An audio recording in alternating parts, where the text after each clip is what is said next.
उदय भाग्याचा उदय भाग्याचा उदय भाग्याचा उदय ते जोडे संत पाय ते जोडे संत पाय ते जोडे संत पाय ते जोडे संत पाय ते जोडे संत पाय जोडे संत पाय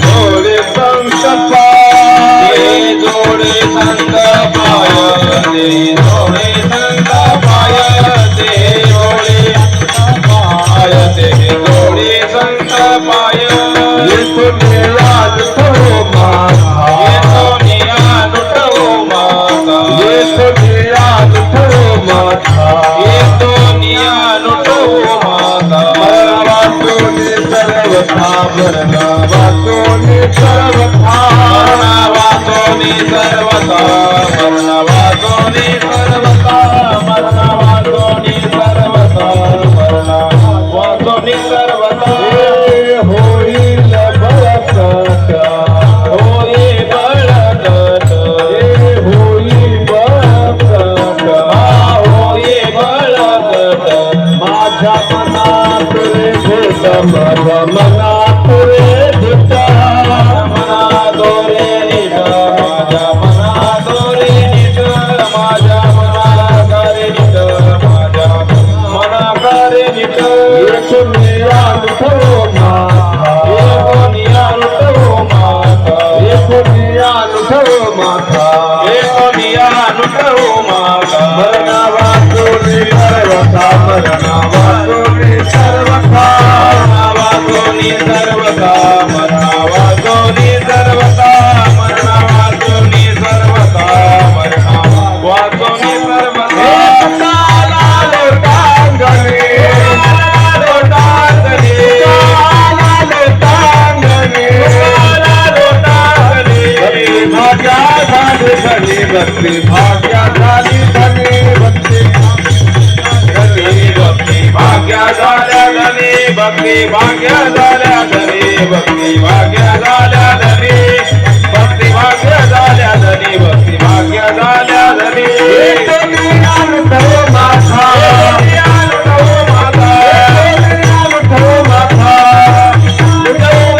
मरणावाचोनी सर्वथा मरणावाचोनी सर्वथा मरणावाचोनी सर्वथा मरणावाचोनी सर्वथा मरणावाचोनी सर्वथा मरणावाचोनी सर्वथा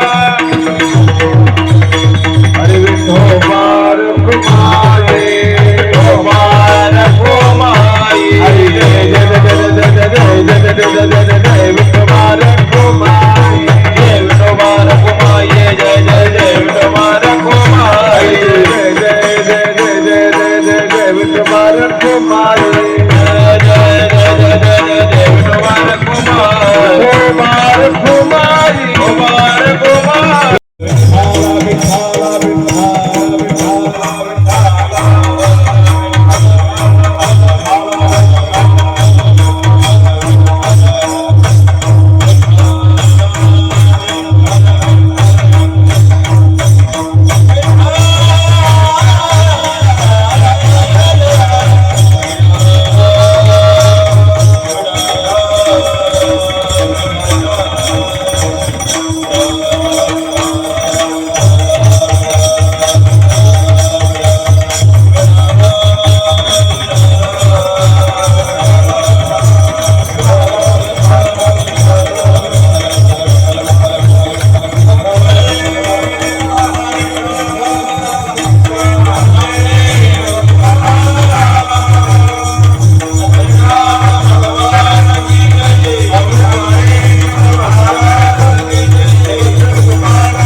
फक्त कीर्तन होईपर्यंत स्टेज ठेवा.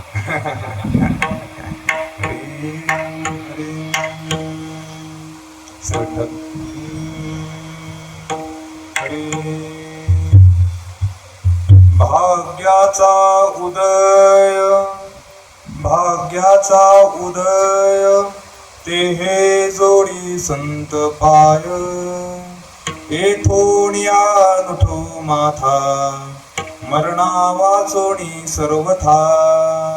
होई बळकट माझ्या मना तुरे धीट, येथून या नुठो माथा, मरणा वाचोणी सर्वथा. तुका आला लोटांगणी, भक्ती भाग्य झाली धणी, येथून या नुठो माथा, मरणा वाचोणी सर्वथा. विठाल विठाल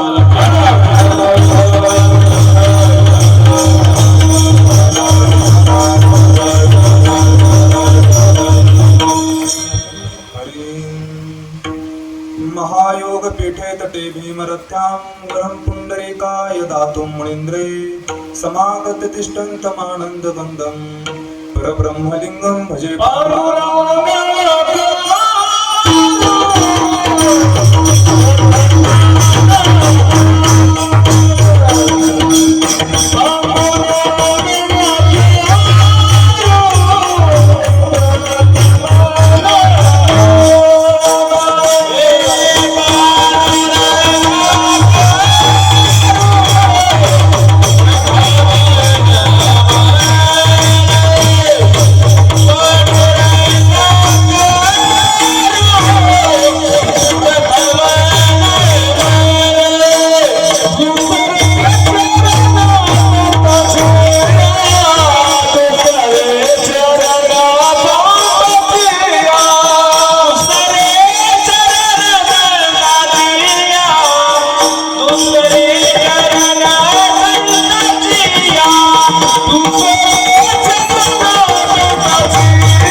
सद्गुरु तुकया ज्ञानदीपा, नमो सद्गुरु सच्चिदानंद रूपा, नमो सद्गुरु भक्त कल्याण मूर्ती, नमो सद्गुरु भास्करा पूर्त कीर्ती.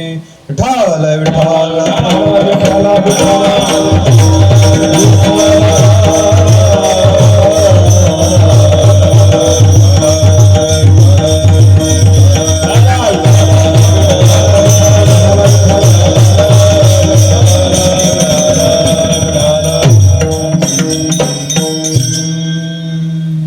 भाग्याचा उदय, भाग्याचा उदय, ते हे जोडी संत पाय.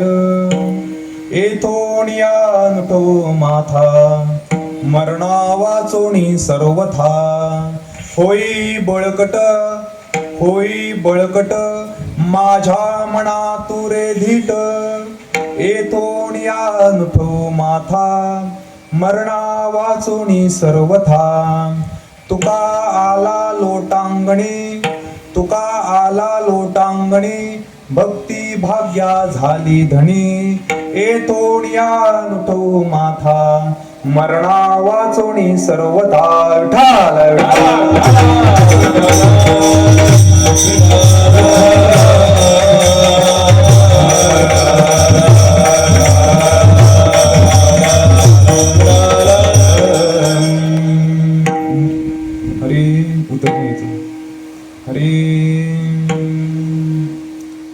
प्रस्तुत प्राप्त प्रसंगी सेवेसाठी घेतलेला अभंग तीर्थक्षेत्र देव निवासी, ज्यांच्या चालण्याने माती सुद्धा विठ्ठल विठ्ठल भजन म्हणते, असे जन्ला घेण्यासाठी पांडुरंगात परमात्मा वैकुंठावरून तीर्थक्षेत्र देहूमध्ये अवतरले.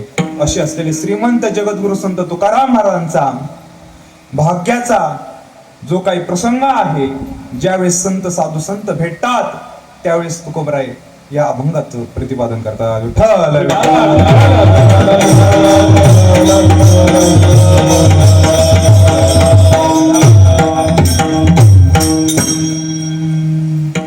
चालू असलेल्या कीर्तन सेवेचा परिहार देणं अगत्याचं आहे.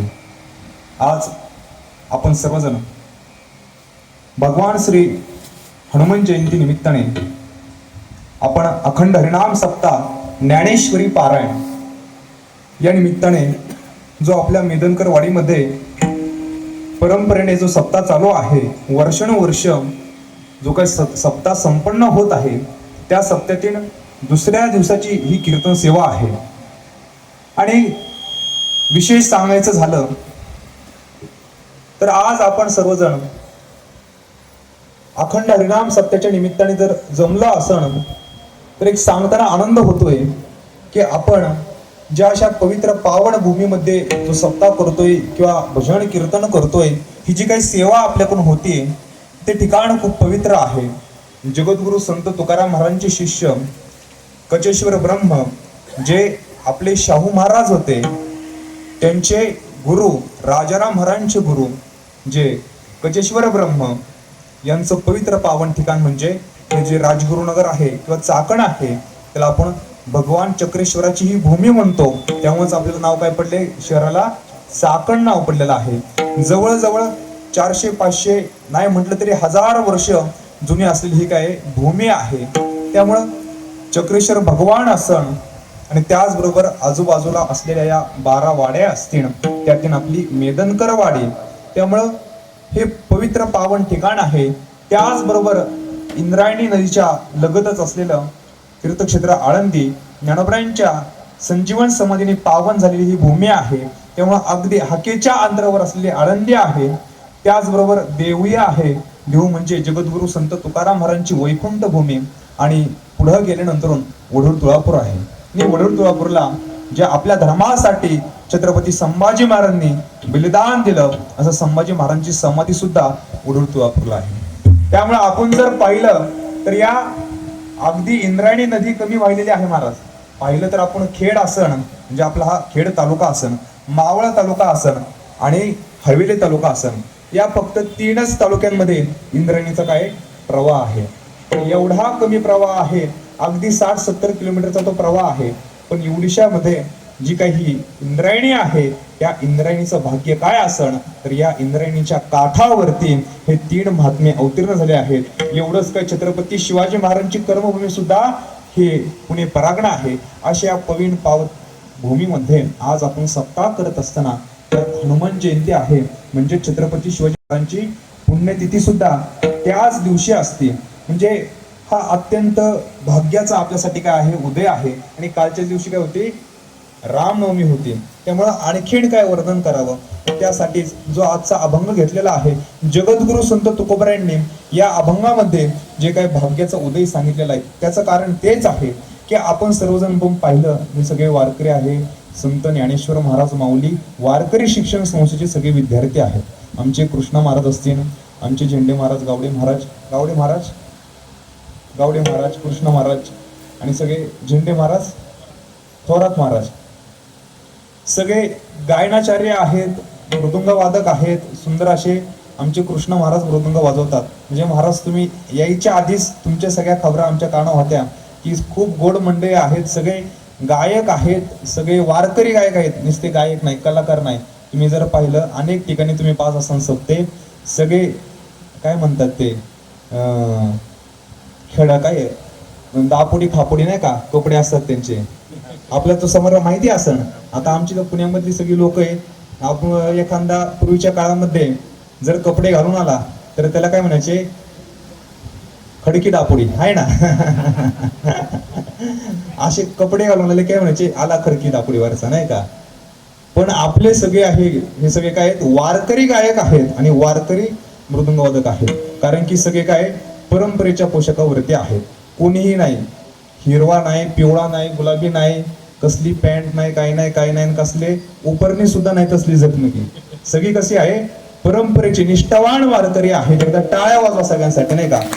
अशी परंपरा आपल्या वारकरी संप्रदायाची जर कुणी टिकवली असेल तर ते आमच्या आळंदीच्या विद्यार्थ्यांनी आणि सगळ्या जे साधक वारकरी आहेत त्यांनी टिकवलेली आहे. आणि असा सगळा परम भाग्याचा योग आहे. आणि आणखीन महाराज सांगायचं कृष्ण महाराज तर असं की मेदनकर वाडी एकतर आमचे सगळे नाते मंडळी आहेत, सगळे पाहुणे मंडळी आहेत, त्यात काय हे. पण ज्यावेळेस मी आळंदीमध्ये सद्गुरु जोग महाराज वारकरी शिक्षण संस्थेमध्ये 2019 मध्ये शिकण्यासाठी आलो होतो, त्यावेळेस मेदनकर वाडीची बोधे बाबांनी चालू केलेली ही मधुकरी आहे. आणि मेदनकर वाडीची मधुकरी मागण्याचा योग माझ्या भाग्यामध्ये आला आणि त्यासाठी आजचा अभंग भाग्याचा उदय आहे. जसा त्यावेळेस मला माहिती नव्हतं की ज्यावेळेस आपण मधुकरी मागायला येऊ त्यावेळेस मेदनकर वाडीची मधुकरी म्हटले की सगळेजण घाबरायचे. का, एक तर मुळातच लांब आहे, गाड्यांना हात करून यायचं आणि आल्यानंतर पुन्हा तिथनं चालत यायचं. चालत आल्यानंतर घरं जी मागायची ती जवळ 60-70 घरं मागायची. किती, 60-70. जी महिन्यातनं पाळी यायची, 15 दिवसातनं एकदा पाळी यायची. पण मधुकरी मागायला आली ती मोठ्या माऊलींच्या रूमवरती मधुकरी चालू आहे अजूनही, आपल्याला माहिती असेल.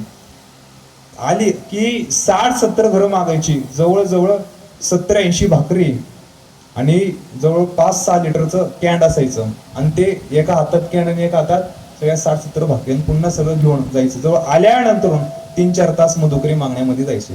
पण तो सगळं भाग्याचा योग असतो.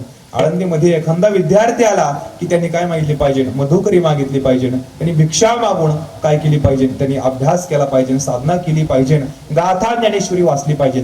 त्याशिवाय ज्ञानोबरांची कृपा प्राप्त नाही. आज जे आपण पाहतोय, ही कला पाहतोय, हे ज्ञान पाहतोय, हे सगळं सहज प्राप्त होत नाही. त्यासाठी अतोनात कष्ट विद्यार्थी घेत आहेत. आता तुमची आमची मुलं सगळी इंग्लिश मिडियमला असतील कुठेतरी आहे ना, जरा कॉलेजला गेले की मोठ्या मोठ्या कॉलेजला असतील. प्रत्येकाची काही ना काही घरी म्हटले की ते वेगळेच चोचले आहे ना. आईने आईत बनवून देणार, डबा देणार, आईने पुन्हा ताट सुद्धा मुलं जर ठेवून यायचं. हे सगळं कसं आईत आहे. पण आमचे सगळे विद्यार्थी स्वतःच्या हाताने कपडे धुणार, स्वतःच्या हाताने स्वयंपाक करणार, जी जी काही सेवा पडल ती सगळी सेवा ते स्वतः करतात. आणि त्यावेळेस जाऊन कुठं हे गाथा ज्ञानेश्वरीची कृपा होती. पोट भरायचं ज्ञान तुम्हाला ह्या जगाच्या बाजारात कुठेही भेटन, पण जीवन जगण्याचं ज्ञान हे फक्त आळंदीत भेटन. अशी ही आळंदी भूमी आहे.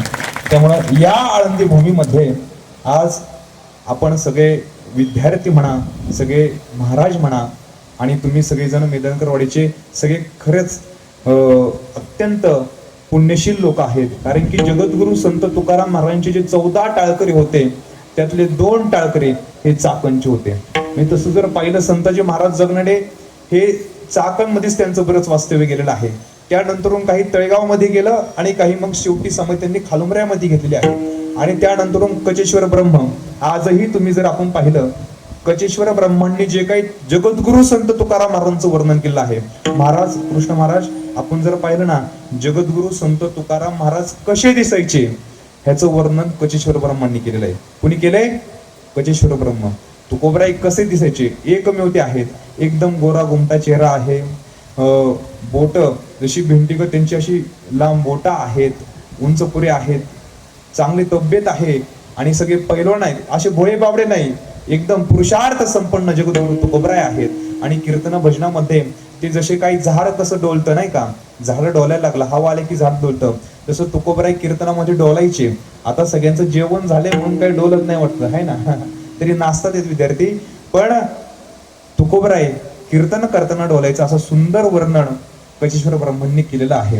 आणि तेच जणू काय पुढे जाऊन आपले हैबत बाबा आहेत. हैबत बाबांनी सर्वात पहिल्यांदा जगद्गुरु संत तुकाराम महाराजांचं चित्र रेखाटलं. तो काल जवळजवळ 250 वर्ष जुना आहे. त्यावेळेस कुणी हैबत बाबांनी चित्र काढलेलं आहे. साधारण तो 1830चा वगैरे काळ आहे. आणि त्या दरम्यान हैबत बाबांनी आजही आळंदीमध्ये हैबत बाबांची ती गाथा आहे जगद्गुरु तुकोबरायांचा हस्तलिखित, त्याच्यावरती तुकोबरायांचं जे काही चित्र आहे ते त्यांनी काढलेलं आहे. आणि त्याच्यावरतूनच आज जे आपण जगद्गुरु तुकोबरायांचे चित्र पाहतो ते सगळे आज उपलब्ध आहेत. जसं संत ज्ञानेश्वर महाराजांचं चित्र कोणी काढलं आपल्याला कुणाला माहिती आहे का? ज्ञानेश्वर महाराजांचं गुलाबराव महाराज. वा. कुणी काढलंय? प्रज्ञाचक्षू गुलाबराव महाराजांनी काढले. ते मुळातच कसे होते? अंध होते. कसे होते? मुळातच ते अंध होते. ते मूळ विदर्भातले. ते स्वतःला ज्ञानेश कन्या म्हणायचे. ज्ञानोबा यांची मी काय कन्या आहे म्हणायचे. काय गोड, ज्ञानोबा यांची कन्या, हेच काय भक्तीचं प्रेम आहे. काय ज्ञानोबा यांची कन्या म्हणायचे. आणि ज्यावेळेस ते अंध होते, ज्यांना दिसत सुद्धा नाही, म्हणजे आपल्याला प्रत्यक्ष ज्ञानोबा यांची समाधी आपण पाहिली तरी आपण डोकं टेकवत नाही. ते त्यांना अंध होते, डोळे नव्हते, तरी सुद्धा त्यांना स्वप्नामध्ये ज्ञानोबरायांचा अनुग्रह झाला आणि त्यांनी आंधळे असताना त्यांनी ज्ञानोबरायांचं चित्र रेखाटलेलं आहे. आणि जे आज तुम्ही आम्ही ज्ञानोबरायांचं चित्र पाहतो ते कुणी काढलेलं आहे? गुलाबराव महाराजांनी काढलेलं आहे. विठ्ठल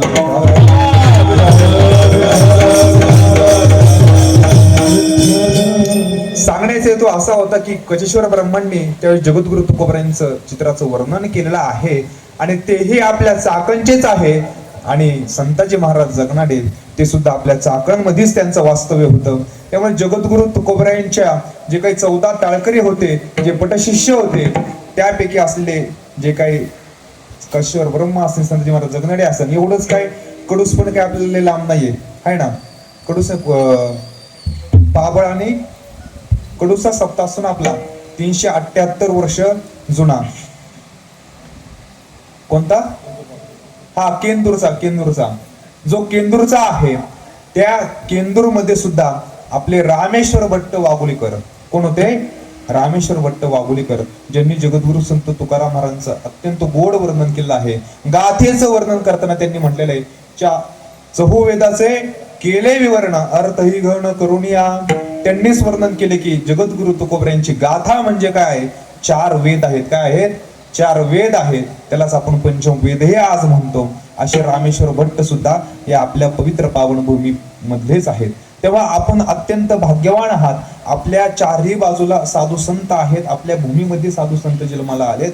अशा परम भाग्यामध्ये आणि हा आपला ऋणानुबंध कधीचा आहे? एक तुकोबरायांचा वंश या नात्याने मला सांगायला आनंद वाटतो. आपला ऋणानुबंध मेदनकरवाडीचा आसन आणि तीर्थक्षेत्र देहूचा आसन हा कधीचा आहे? जवळजवळ 450 ते 500 वर्ष जुना आहे. किती वर्ष जुना आहे? किती? 450 ते 500 वर्ष जुना आपला काय हा ऋणानुबंध आहे. त्यावेळेस जगद्गुरु तुकोबराय या भूमीवरती येऊन अनेक कीर्तन तुकोबरायांनी केले असताना आणि तोच भाग्याचा दिवस आज माझ्यासाठी आहे. एक तुकोबरायांचा वंश या नात्याने या ठिकाणी कीर्तन करताना हा आनंद वाटतोय की ज्या चाकण भूमीमध्ये जगद्गुरु तुकोबरायांचे सगळे टाळकरी येत असतील, भजन कीर्तन रंगत असन, आपलेच कुणीतरी खापर पंजोबा, त्यांचे पंजोबा ती कुणीतरी तुकोबऱ्यांच्याही कीर्तनामध्ये बसले असेल. आणि आजही आपण भाग्यवान आहात की आजही आपण ती परंपरा अखंडपणे चालवत आहात. यापेक्षा आणखीन भाग्याचं उदय काय. विठ्ठल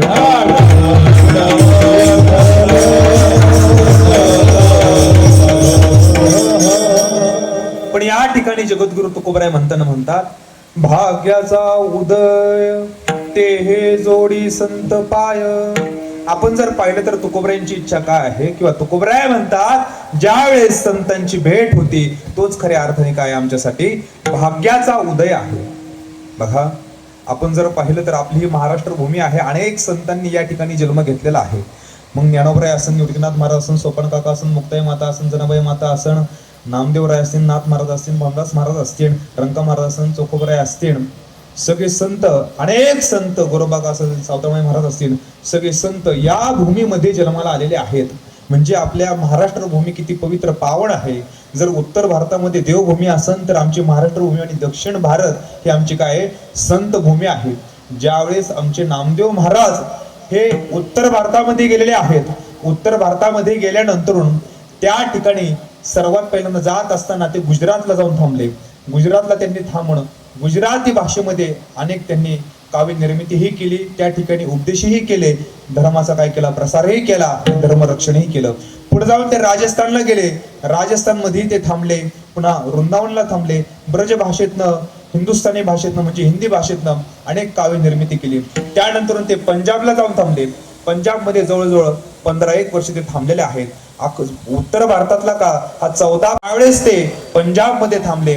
त्यावेळेस पंजाब मध्ये राहत असताना नामदेवरायांनी पंजाबी भाषेतनं काव्य निर्मिती केलेली आहे. आजही आपल्याला जो ग्रंथ गुरु साहेब हा शीख पंथाचा ग्रंथ आहे त्याच्यामध्ये आज आपल्याला पंजाबी भाषेमध्ये आपल्याला विठ्ठल शब्द पाहायला भेटतो.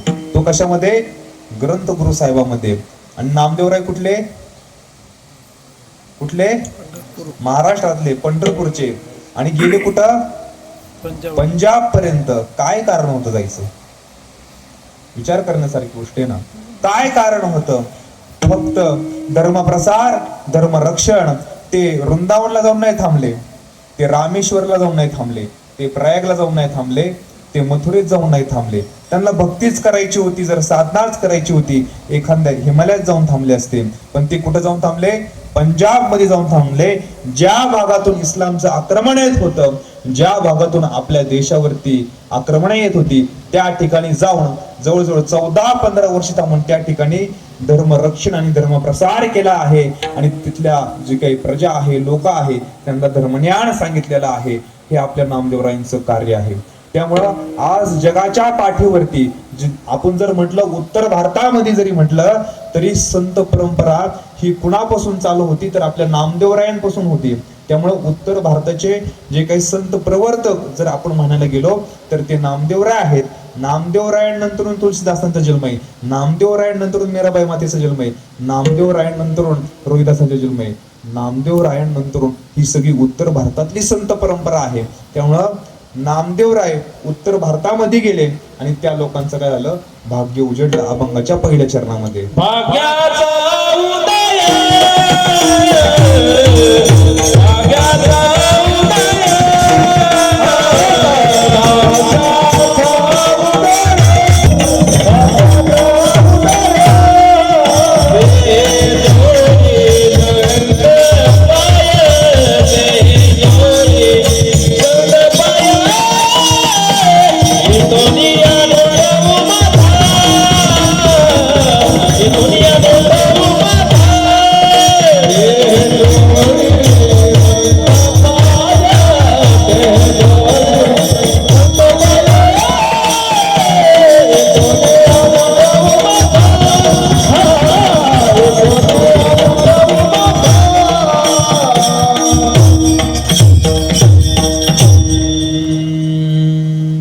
भाग्याचा उदय.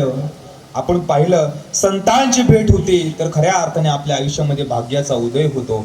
जर आपण आपल्या भारतामध्ये जी भक्ती परंपरेची चळवळ आहे ती दक्षिण भारतातनं चालू झाली, ती महाराष्ट्रामध्ये ज्ञानोबरायांच्या काळामध्ये ज्ञानोबरायांनी ज्ञानेश्वरीच्या माध्यमातून ती काय केली? प्रस्थापित केलेली आहे, पाया रचलेला आहे. आणि उत्तर भारतामध्ये नेण्याचं सर्वात मोठं काम हे ज्ञानेश्वर महाराज आणि नामदेवरायांनी केलेलं आहे. आणि खऱ्या अर्थाने उत्तर भारतामध्ये संत परंपरा ही निर्माण झाली. म्हणजे उत्तर भारताची जी काही संत परंपरा आहे, आज आपण उत्तर भारतामध्ये आपले जण अनेक जण जातात, त्या ठिकाणी गेल्यानंतर आपण तिथं भजन कीर्तन, आता ही परंपरा आपली सांप्रदायिक परंपरा जास्त काही त्या ठिकाणी नाही, पण त्या ठिकाणी जी काही संत परंपरा आहे ती देण कुणाची आहे, ती वारकरी संप्रदायाची आहे.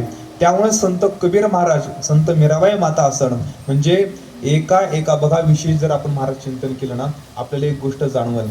त्या ठिकाणी जर आपण पाहिलं, नुसत्या कबीर महाराजांच्या नावाने एक वेगळा पंथ आहे बघा. सर्वांना जड वाटण ऐकायला, तरी लक्ष देऊन ऐका. आपण काय या ठिकाणी आपल्या वर्षातनं किती वेळा सप्ताह होतात? एकदा होतो, एकदा सप्ताह होतो. एखादा महाराज, वारकरी महाराज वर्षातनं एकदा तुमच्या गावाला येतात, म्हणजे 7 महाराज. त्याच्यामध्ये प्रत्येकाला किती वेळ भेटतो? 2 तास. आणि त्या 2 तासामध्ये जर आपण 15 मिनिटं जर विनोद करत बसलो तर आपलं चिंतन होईल का महाराज? नाही होणार. आपण किती हसायचं, तर तुम्ही टीव्हीला अनेक मनोरंजनाचे कार्यक्रम आहेत, तिथे जाऊन तुम्ही किती जेवढं पाहिजे तेवढं पहा.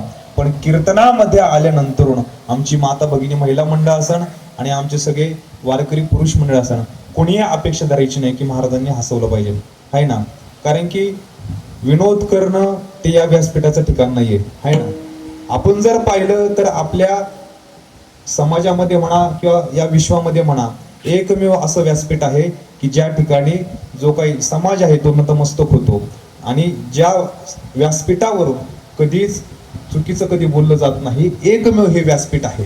आणि हेच एवढंच व्यासपीठ शिल्लक आहे सध्या तरी. तुम्ही बाकीचं व्यासपीठ पाहिलं, राजकारणी व्यासपीठ पाहिलं, बाकी कलाकारांचं पाहिलं, नाही तर अंत कोणतंही व्यासपीठ पहा, त्या ठिकाणी काहीही बोलतात, काहीही सांगतात आणि फक्त लोकांना फसवतात. हेच एकमेव व्यासपीठ आहे की ज्या ठिकाणी समाज काय ठेवतो? विश्वास ठेवतो, नतमस्तक होतो. त्यामुळे आपण सगळ्यांनी लक्ष देऊन ऐकलं पाहिजे. चिंतन आहे, चिंतन केलं पाहिजे. नाहीतर असे अनेक आहे युट्यूबवाले कीर्तनकार, आहे ना, ते येणार, विनोद करणार महाराज, आहे ना.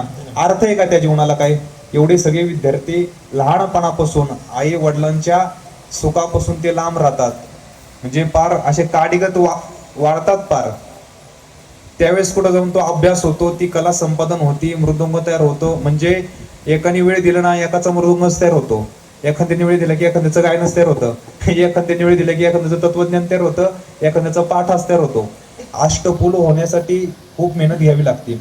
त्यावेळी जाऊन कुठं एक एक एक एक हे सगळं निर्माण होतं.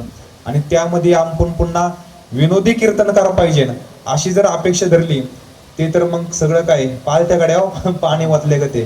तेव्हा सगळ्यात मोठं काय म्हणता येईल, जे काही नियोजक आहेत आणि जे कोणी श्रोते मंडळी आहेत, तुमच्या हातात आहे. आपल्या मुलांनी पुढे जाऊन काय ऐकलं पाहिजे, काय पाहिलं पाहिजे आणि काय केलं पाहिजे. तुमच्या इथं जर विनोद केले तर तुम्ही घरी जाऊन तुमच्या आयुष्याचा पण काय होणार? काय होणार? आयुष्याचा, प्रपंचाचा विनोद होणार. मग लोक आहे प्रपंचावर तुमच्या हसणार. मुलगा मूर्ख निघाला, पत्नी पती कोणी कोणाचं ऐकत नाही. त्यामुळं आपण संत वाङ्मयाचं चिंतन करतोय तेव्हा ऐकलं पाहिजे. मी सांगत होतो की आपण आपली वारकरी संप्रदायाची परंपरा एवढी थोर आहे. आपण उत्तर भारतामध्ये जे काही संत प्रवर्तक आहेत, जे नामदेव आहेत, त्याच्यानंतर अनेक संत होऊन गेले. एका संतांच्या नावाने एक एक पंथ उभा राहिलाय महाराज. त्या ठिकाणी काय राहिले? एका संतांच्या नावाने एक एक पंथ आणि संप्रदाय उभा राहिलाय. कबीर महाराजांच्या नावाने एक वेगळा संप्रदाय पंथ, मीराबाई मातेंच्या नावाने एक संप्रदाय आणि एक पंथ, असे प्रत्येक संतांच्या नावाने वेगवेगळे पंथ उभे राहिले. पण वारकरी संप्रदाय एकमेव असा संप्रदाय आहे आणि या महाराष्ट्रातले एकमेव असे संत आहेत की जे ज्ञानोबरायांपासून, निवृत्तीनाथ महाराजांपासून ते पार जगद्गुरु तुकोबराय, निळोबराय, महिपती महाराज असतील, मग पुढे सगळे गंगोबा शिरवळकर असतील, वासुदेव महाराज देवकर असतील, मल्लाप्पा वास्कर असतील, पार इथपर्यंत सगळे फडकरींपर्यंत, जोग महाराजांपर्यंत जरी म्हटलं, मामासाहेब दांडेकरांपर्यंत जरी म्हटलं, आतापर्यंत जरी आपण म्हटलं, शांती ब्रह्म एक आपले कोरेकर बाबांपर्यंत जरी आपण म्हटलं, ही जी काही परंपरा आहे ती कशी आहे? ती फक्त वारकऱ्यांची आहे. म्हणजे ज्ञानोबराय, निवृत्तीनाथ महाराज हे सुद्धा वारकरीच होते. आणि ते आतापर्यंत सगळे काय, शांतीब्रह्म कोरेकर बाबांपर्यंत सगळे काय वारकरीच आहेत. कुणाच्याही एकाच्या नावावरती संप्रदाय उभा राहिला नाही. म्हणजे तुकोबरायांच्या वैयक्तिक नावावरती संप्रदाय नाही, ज्ञानोबरायांच्या वैयक्तिक नावावरती संप्रदाय नाही. हे सगळ्यांनी एकत्र येऊन म्हणजे तो तुम्ही विचार जर केला कालखंड केवढा आहे, म्हणजे ज्ञानेश्वर महाराजांच्या आणि तुकोबरायांच्या मध्ये 300 वर्षाचा कालखंड आहे. किती वर्षाचा आहे समजते ना तुम्हाला मी काय बोलतोय ते. ज्ञानोबराय 12व्या शतकातले, नाथ महाराज 200-250 वर्षांनी, परत तुकोबराय, निळोबराय, मग पुन्हा मल्लाप्पा वास्कर, वासुदेव महाराज देवकर आणि त्यानंतर परत जोग महाराज आता 100 वर्षापूर्वी. म्हणजे हा अख्खी जर आपण परंपरा पाहिली ही फक्त एका वारकरी नावावरती एकत्र आलेली आहे, टिकलेली आहे. आणि जे पंढरीचे वारकरी आहेत त्या नावाने ती अस्तित्व त्याचं आहे, म्हणून ते अजून जिवंत आहे. आणि आपण जर पाहिलं एका नावावरती संप्रदाय निर्माण झाले असते, एका नावावरती धर्म निर्माण झाले असते. वासी बेंद्रे म्हणतात फक्त जगद्गुरु संत तुकाराम महाराजांनंतर तुकोबरायांना समजून घेणारे कुणी असा महात्मा निर्माण नाही झाला, नाहीतर तुकोबरायांच्या नुसत्या नावाने एक वेगळा धर्म निर्माण झाला असता. विठ्ठल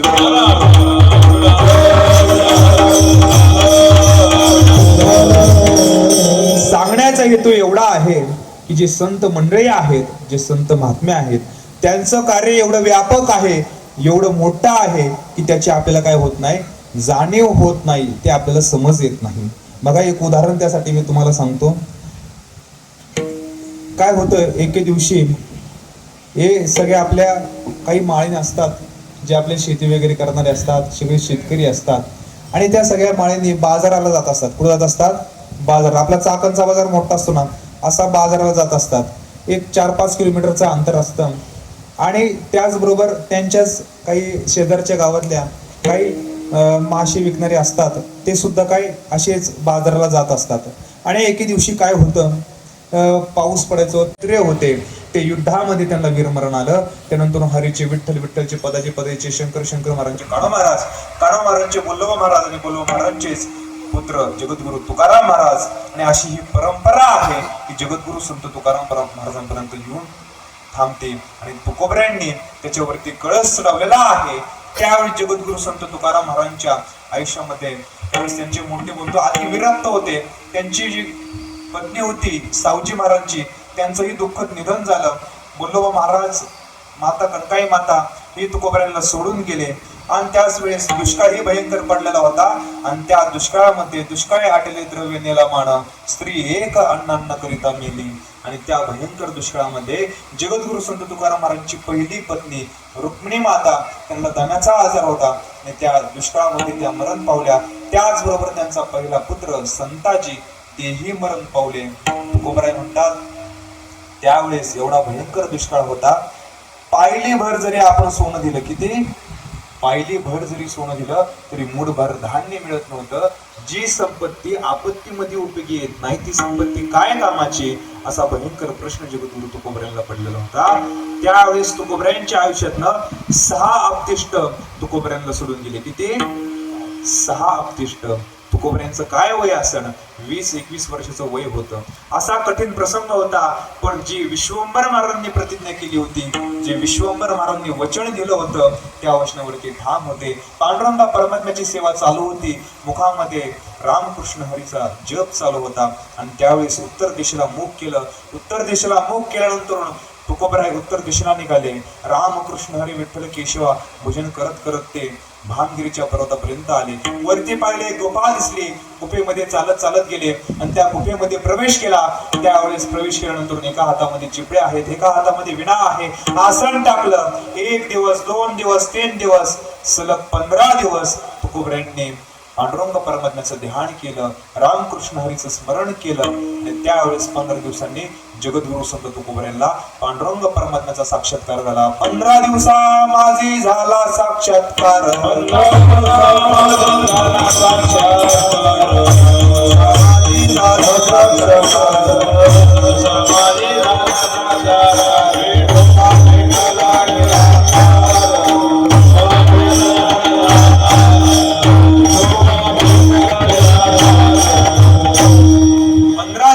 साक्षात्कार झाला. विठोबा भेटला निराकार, निर्गुण निराकार स्वरूपामध्ये पांडुरंग परमात्म्याची भेट. त्यावेळी जगद्गुरु संत तुकोबरायांची आणि पांडुरंग परमात्म्याची भेट झाली. त्याच वेळेस तुकोबरायांचं चैतन्य काय असं संपूर्ण विश्वामध्ये तुकोबरायांचं चैतन्य व्यापलं होतं. आकाश मंडप पृथ्वी आसन रमे तेथे मन क्रीडा करू अशी तुकोबऱ्यांची अवस्था झाली होती. हे विश्वची माझी घर ऐशी मती जयाची स्थिर किंबहुना चराचर आपण झाला अशी तुकोबऱ्यांची दिव्य अवस्था झाली होती. त्यावेळेस जिकडं जिकडं पाहिन तिकडं तुकोबऱ्यांना पांडुरंग परमात्माच स्वतःला जरी पाहिलं तरी पांडुरंग परमात्म्याचीच अनुभूती तुकोबऱ्यांना येत होती. आणि त्याच वेळेस तुका दादा आवाज देत देत कानोबा महाराज त्या ठिकाणी पोचले, गळा भेट घेतली. त्यावेळेस कानोबरायांना तुकोबरायांचं चैतन्य नवीन जाणवलं, काहीतरी विशेष आहे आज. त्यावेळेस मग कानोबा महाराजांनी सांगितलं, तुका दादा किती दिवस झाले तुम्ही कुठं होता? घरी वहिनी वाट पाहत आहेत, मुलांनी अन्नाचा घास खाल्ला नाही, लवकर घरी चला. त्यावेळेस तुकोबऱ्यांकडे दोन पर्याय होते, लक्ष देऊ नका. तुकोबऱ्यांकडं दोन पर्याय होते.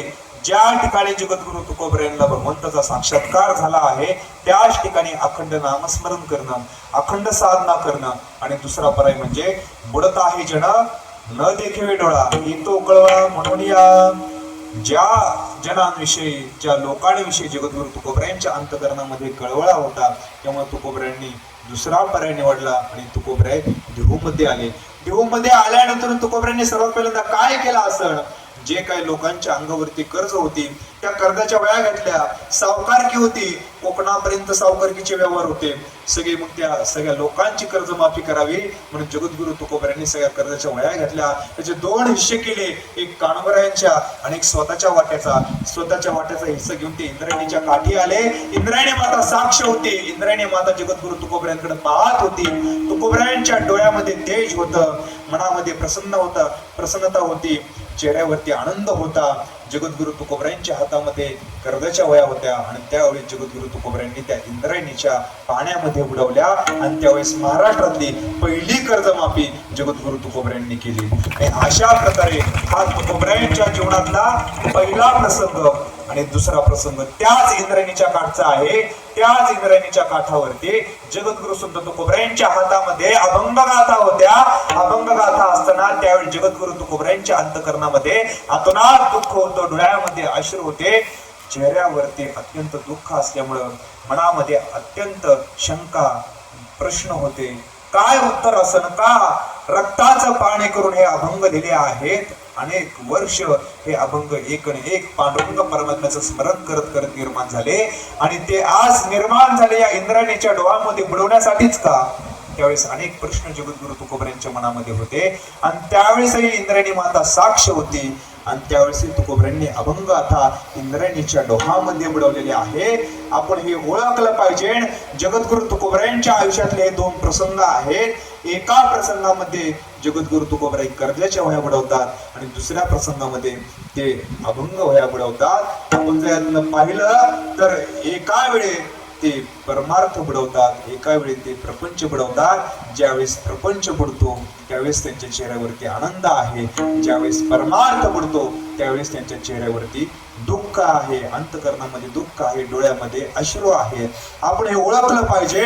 आपण आपल्याकडून परमार्थ बुडला, उद्या सप्ताह आहे ना, उद्या कीर्तन आहे ना, उद्या जाऊ आहे ना, उद्या आहे ना, आज काय पुढच्या वर्षी जाऊ. पुढच्या वर्षी तुम्ही यायला तर पाहिजे ना, ते काय आपल्या हातात आहे का, आहे ना. या सप्त्याला आले नाही तर पुढच्या वर्षीची गॅरंटीच काय. आपण काय म्हणतो पुढच्या वर्षी, हा परमार्थ नाही तर आपण काय करतो, दररोज परमार्थ बुडवतो आणि दररोज प्रपंच मांडत असतो.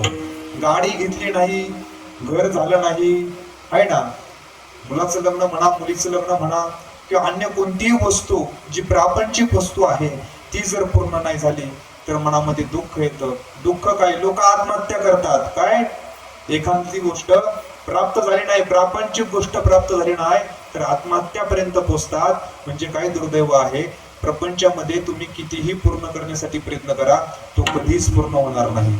बघा आजही आपण पहा, सख्या भावांचा जरी प्रपंच म्हटला तो तरी सारखा असतो का महाराज. सख्या भावांचा प्रपंच जरी म्हटला तो तरी सारखा असतो का. मग कधी पूर्ण होणार. आपण कुणाची बरोबरी करतोय, कुणाची बरोबरी करतोय, आपल्या शेजारच्याची, समोरच्याची, आपल्या शत्रूची, आपण प्रत्येकाची काय करतोय, बरोबरी करायला निघालेलो आहे.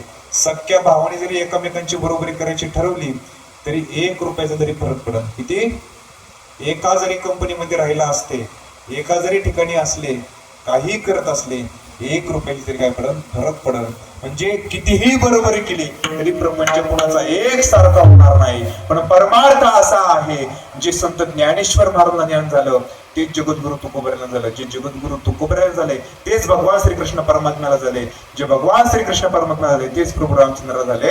जे प्रभू रामचंद्राला झाले तेच हनुमंतरायांना झाले. आणि जे हनुमंतरायांना झाले तेच तुम्हा आम्हा सर्वांना होणार आहे.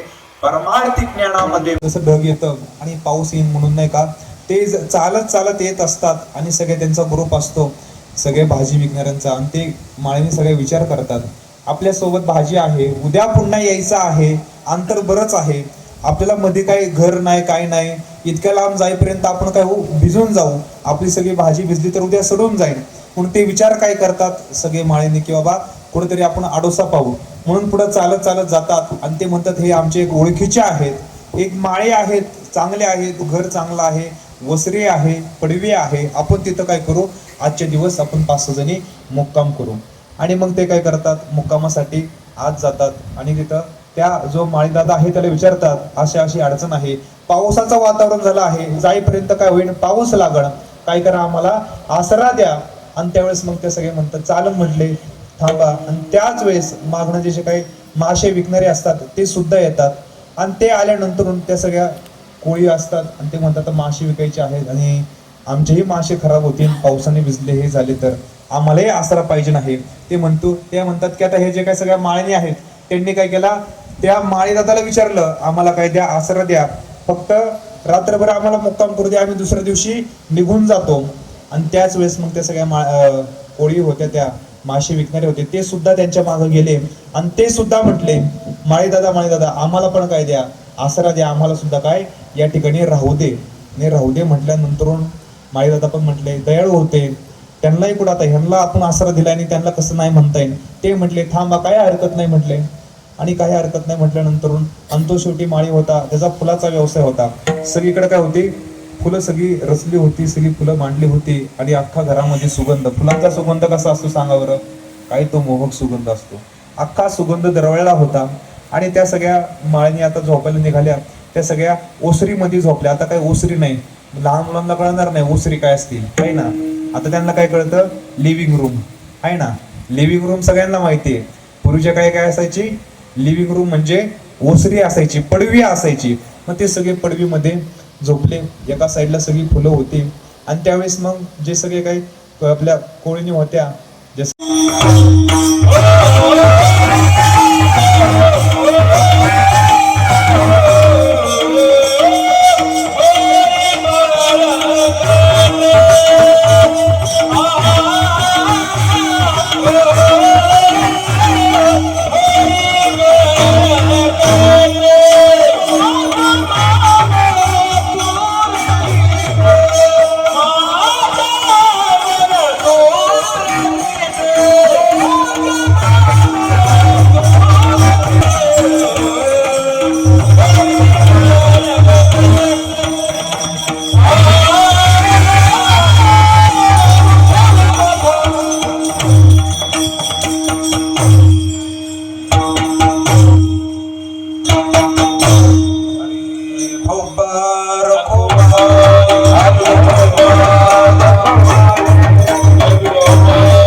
टाळ्या टाळ्या टाळ्या.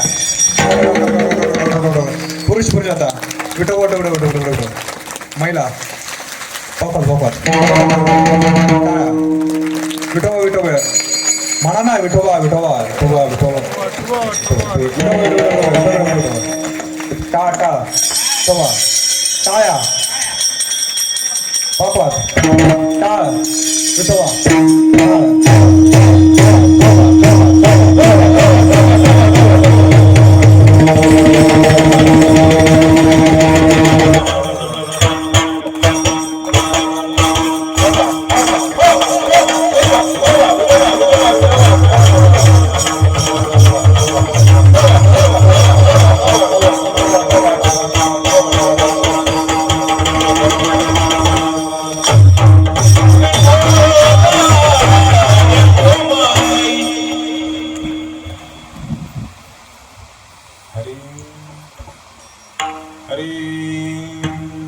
भाग्याचा उदय ते जोडी संत पाय हे धोनी अनुभव माथा मरणा वाचोनी सर्वथा. आपण एक एक अभंगाचं चरण पाहत आलो. आपल्या सर्वांना समजलं असेल की आपल्या भाग्याचा उदय खऱ्या अर्थाने काय आहे, की आपण पवित्र पावन या भूमीमध्ये जन्माला आलो. नवे नवे आपल्या प्रत्येकाचं घर या ठिकाणी आहे.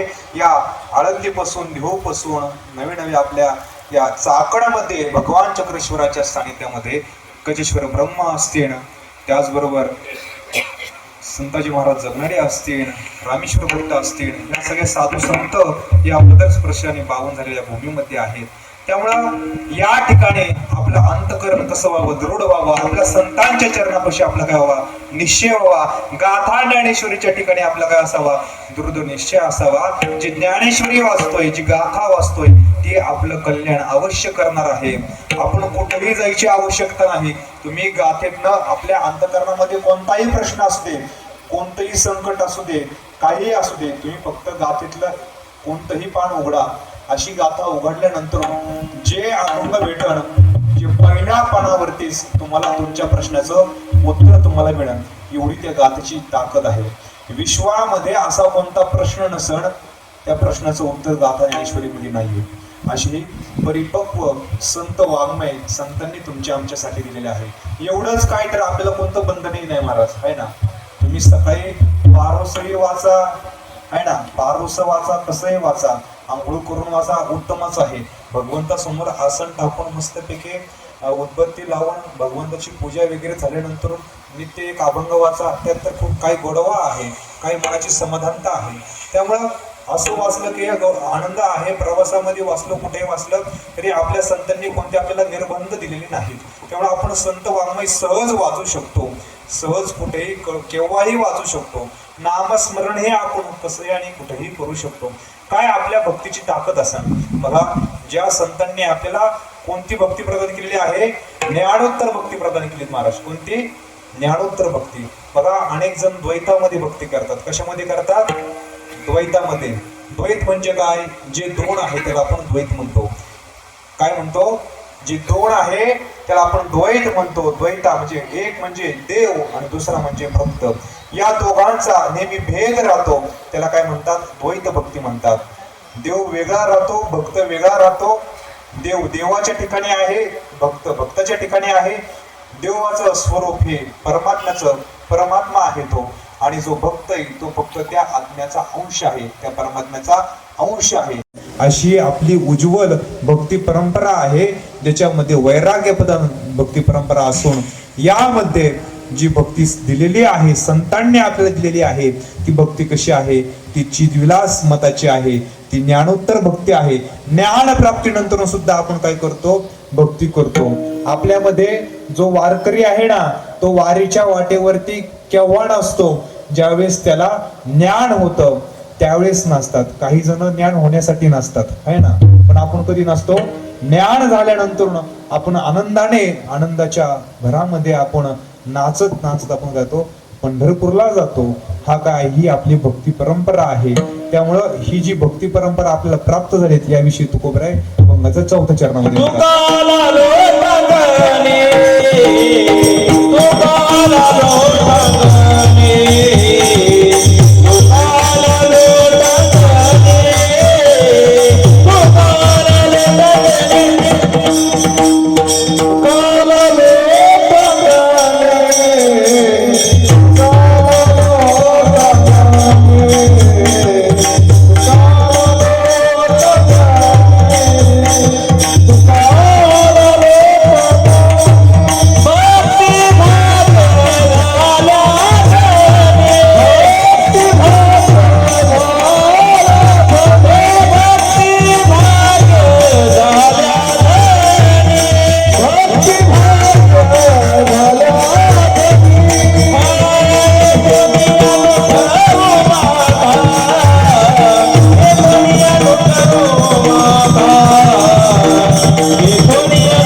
असा प्रेम भक्ती भाग्य आहे, जे भाग्याने तुकोबराय म्हणतात की ही भक्ती आम्हाला ज्या संतांनी दिलेली आहे त्या संतांचं आम्ही किती ऋण मानावं. आपण त्या संतांचं भजन करू. ज्ञानेश्वर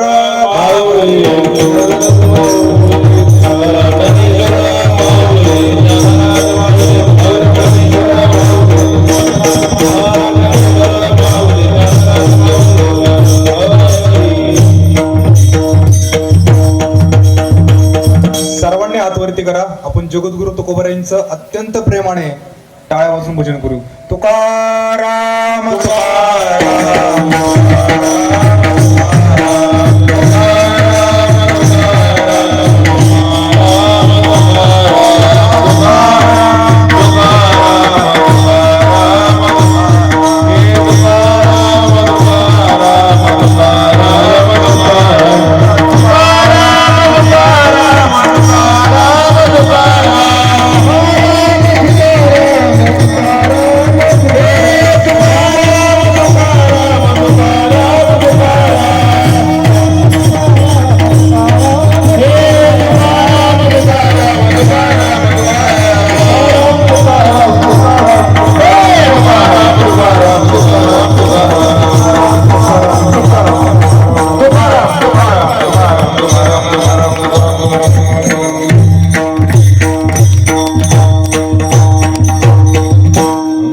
भाग्याचा उदय ते हे जोडी संत पाय, येथून आठो माथा मरणा वाचोणी सर्वथा.